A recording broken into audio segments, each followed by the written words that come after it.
Look at a modern, multi-billion-dollar military installation, and you might think its greatest threat is a nuclear strike. In reality, basic financial arithmetic proves just as destructive to these fortresses. For decades, global military power rested on a specific architecture.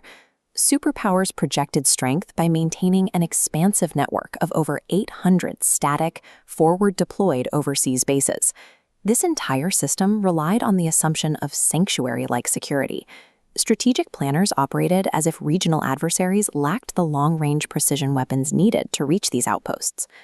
Today, commercial satellites and open-source intelligence networks have stripped away the veil of secrecy. Every runway, radar dome, and fuel depot is precisely geolocated and monitored in real time, 24 hours a day, 7 days a week. Because these sprawling complexes cannot hide, dodge, or relocate, they can no longer function as uncontested platforms of power. They have become highly visible target traps that must rely entirely on active missile defense shields to survive. To protect these runways, militaries deploy Tier 1 integrated air defense systems. The backbone of this shield is the Patriot system, firing the PAC-3 MSE Interceptor. The PAC-3 is a precision instrument. It uses a hit-to-kill mechanism, steering its own onboard radar into the target at hypersonic speeds to destroy it through pure kinetic impact. But even this hardware has physical limits.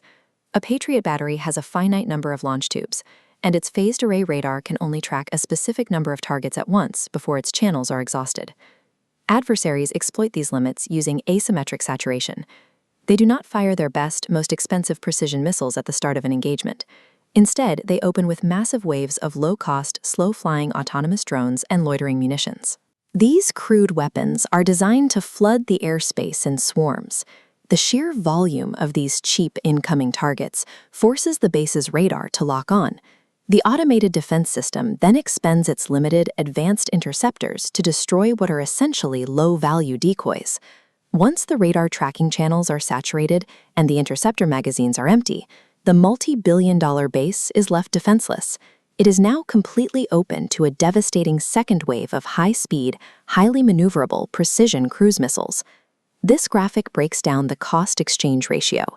Firing a $4 million PAC-3 interceptor to destroy a $20,000 drone creates immense financial disparity. Stopping a $2 million drone swarm forces the defender to burn through $350 million in interceptors. The industrial supply chain presents a bottleneck even more restrictive than the total financial budget.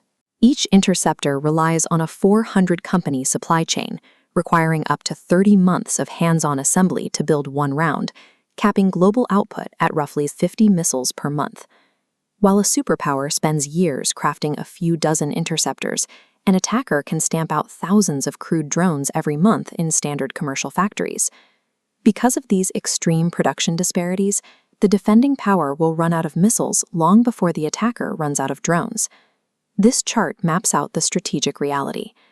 As shown in the red column, when a nation's defense industry cannot replace interceptors as fast as they are spent on cheap drones, static bases lose their deterrent value and become target traps. This forces major powers into a binary choice regarding their overseas outposts. They must either absorb catastrophic material and personnel losses or execute a strategic retreat. Those 800 global bases were once the pillars of global influence. Today, their isolated and exposed geography turns them into strategic liabilities that drain a nation's finite wealth and high-end military stockpiles. Attempting to coerce a regional adversary through physical military presence now costs more than it yields, a condition known as negative net utility. The playbook for 20th century force projection has run into an insurmountable economic wall. Global stability will belong to those who recognize that they cannot outspend or outdefend the physical math of saturation warfare.